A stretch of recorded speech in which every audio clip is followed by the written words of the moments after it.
सुप्रभात, good morning brother and sister, सबको जय मसीह की। आइए हम लोग प्रार्थना करते हैं आज के डिवोशन के लिए। दयालु और कृपालु परमेश्वर पिता, तेरी स्तुति महिमा करते। तू राजाओं का राजा, तू प्रभुओं का प्रभु, सर्वशक्तिमान परमेश्वर पिता, धन्यवाद देते प्रभु। प्रभु, आपकी हमें ज़रूरत है और आपकी मदद की हमें ज़रूरत है पिता। आपकी अनुग्रह की और आपके प्रेम में और आपकी रक्षा में हम जी सके और आपके विचार और आपकी आज्ञाओं को हम पालन कर सके। आप हमारी मदद कीजिए। धन्यवाद देते हैं, यीशु मसीह के नाम से मांगते हैं, आमीन। आज हम लोग बात करेंगे हाबिल के ऊपर। हाबिल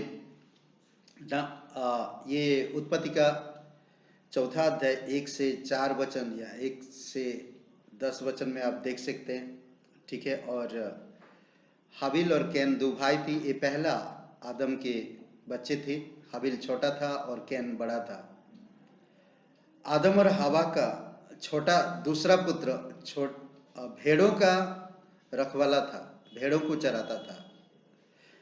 बड़े भाई कैन की तरह उसने उन वस्तुओं की भेंट तैयार की जिन वस्तुओं को परमेश्वर ने उसे दिया था।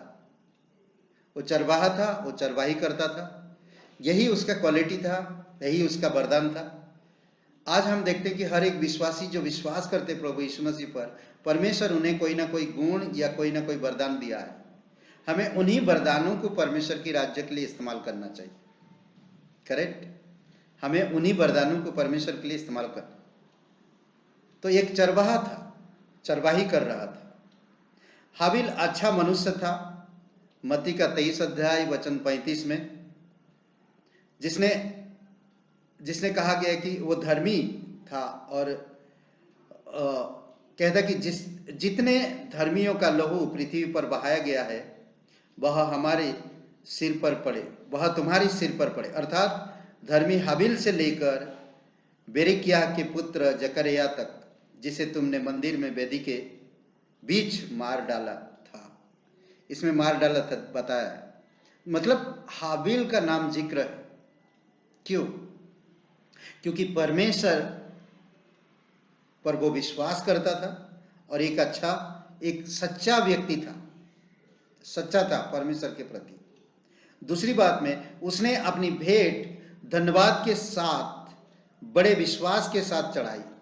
उत्पत्ति 4:4 में उसने जो अपना भेंट धन्यवाद के साथ और बड़े विश्वास के साथ चढ़ाया।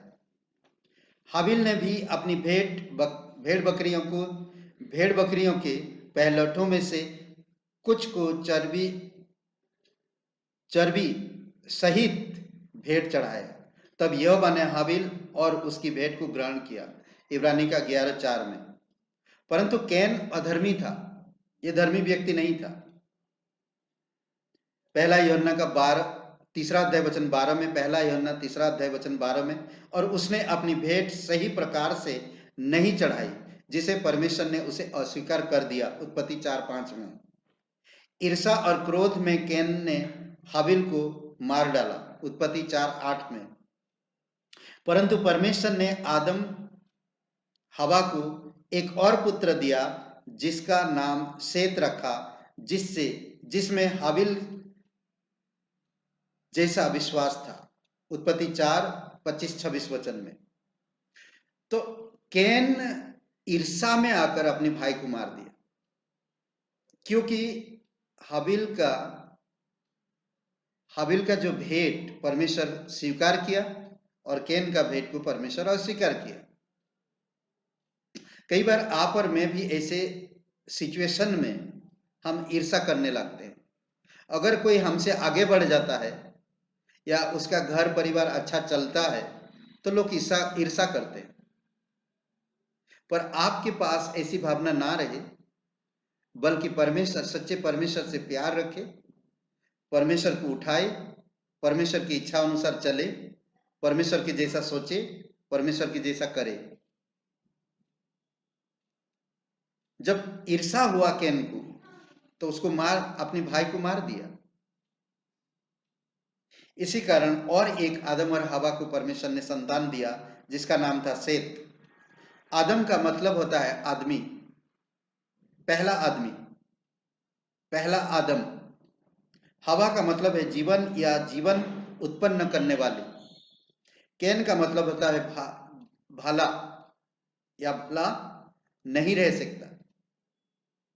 हाबिल का मतलब है श्वास या व्यर्थ श्वास।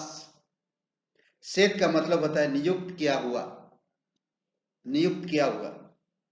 मनुष्य जीवन भलाई व्यर्थ नियुक्त किया गया।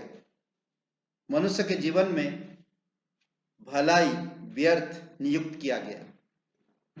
मनुष्य के जीवन में भलाई व्यर्थ नियुक्त किया गया।